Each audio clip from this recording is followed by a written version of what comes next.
Founder of Hope for Niger Delta campaign, Comrade Sunny Ofehe, is a frontline activist based in the Netherlands. At the peak of the Niger Delta struggle in 1995, which coincided with the extrajudicial killing of the Ogoni Nine, Comrade Ofehe had taken refuge in the Netherlands after taking the Abacha-led military junta to task in those turbulent times. For championing the Niger Delta struggle, Comrade Ofehe has suffered many persecutions. On several occasions, he was arrested and his house raided by security operatives, but he has continued to soldier on in his campaign for justice and equity in the Niger Delta. In part one of the following interview, Comrade Ofehe recounts what led him to establish Hope for Niger Delta campaign and some of the troubles he has had to contend with in his bid to ensure the realization of a better Niger Delta.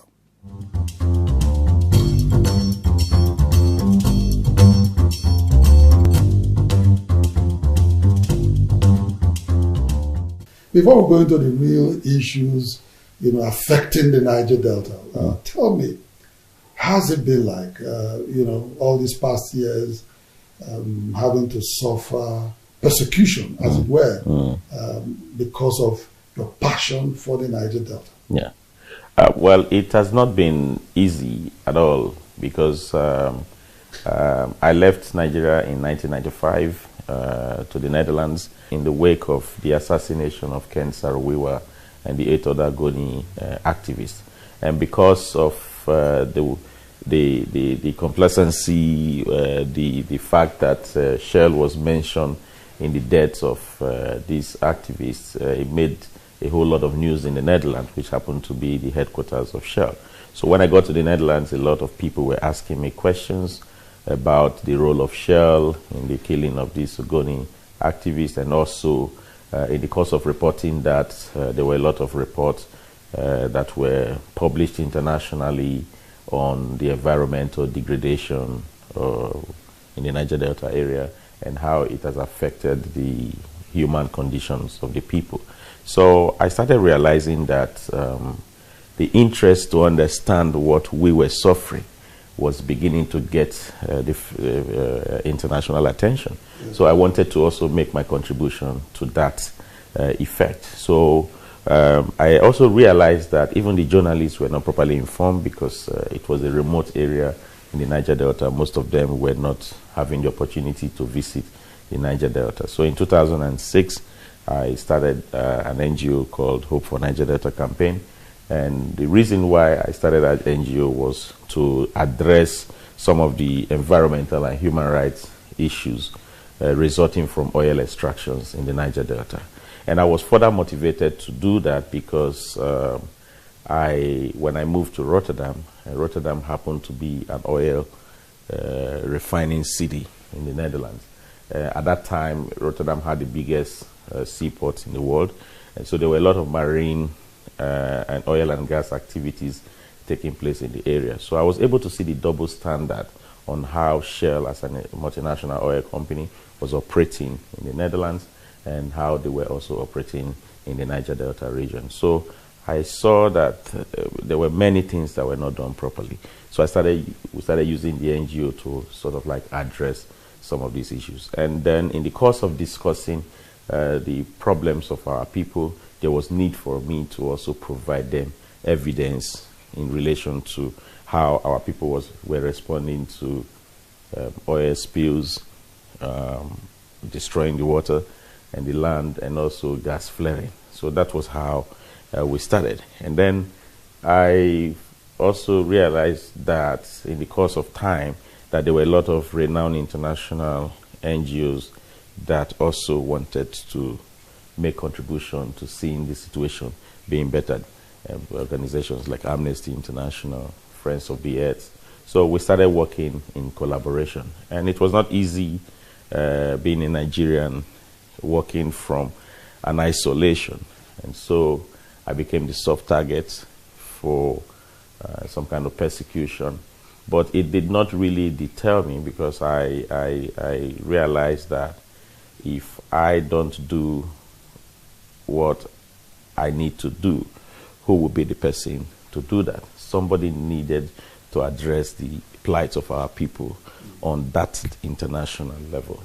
So I wasn't disturbed at all, so I started also combining activism with lobby, you know, and then I started looking for the relevant European political parties who are more environmentally friendly, like the Green Party, and then the Socialist Party, and also, of course, the Labour Party. So at one time, I had the opportunity to engage members of the Dutch Parliament from the Socialist Party and from the Labour Party to visit the Niger Delta area. So I brought them to Oben, in our local government area. Yes. The reason for Oben was for them to see the effect of gas flaring on the inhabitants of those areas, particularly those who live very close to oil extractive areas. So, and then we went to Abonema in River State for them to also see oil spills, and not just oil spills, but to also see how illegal oil bunkering activities have also affected the environment of the people. And then, of course, when we got back to the Netherlands, the members of parliament had to press for a parliamentary hearing, and Shell was invited to speak in that gathering. And then I was also invited to talk about my experience in the Niger Delta. And then 11 days after, my house was raided by 35 Dutch police officers. I was arrested, and I was detained for 2 weeks. All sort of charges were thrown at me, and but it was also something that became very emotional, because at the same time I had a lot of Dutch people who stood up and supported me, because I saw it as persecution. I saw it as profiling. I'm not a criminal, so I was able to come out of it in a way that it gave me more insight into how corporate greed can also lead to silencing of voices who want to stand for justice. And then getting to the Netherlands, I realized that you cannot afford to have pipelines running crude and make them run above the ground. Under international law, that is already a criminal act.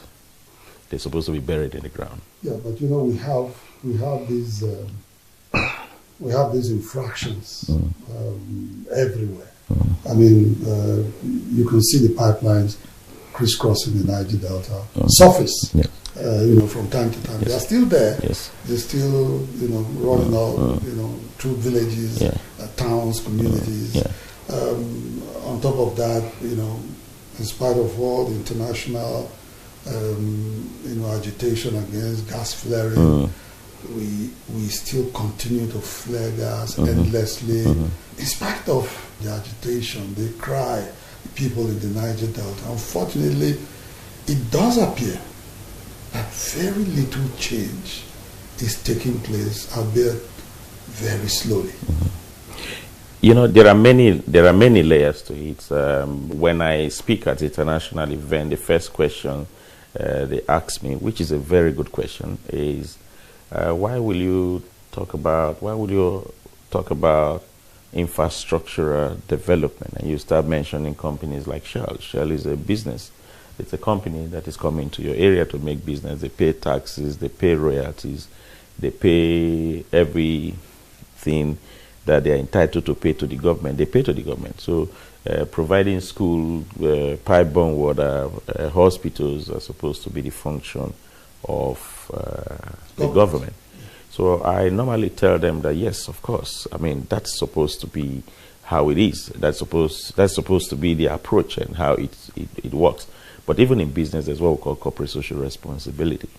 And that means that even when you make profits, you have to see to the human conditions of the people that live in the environment where you do your business. And then you have to ensure that you have a good relationship with the people, and that in the course of your doing your business, you don't leave the environment polluted.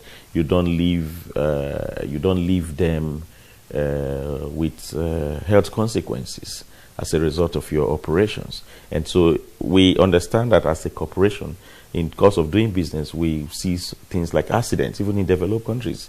So when there are oil spills, we do not say that you cannot spill, you do not have to spill oil. For instance, the whole of the pipeline crisscrossing the Delta, some of them are very old. Some of them have not been replaced for 30-something years. So they become corrosive, they start leaking oil. Every day we talk about Ogoni cleanup, Ogoni pollution. I mean, what we fail to realize is that oil production actually stopped in Ogoni in 1993. And yet we're talking about Ogoni community being polluted. Where's the pollution coming from? The pollution is actually coming from pipelines that are still running through Ogoni to other flow stations.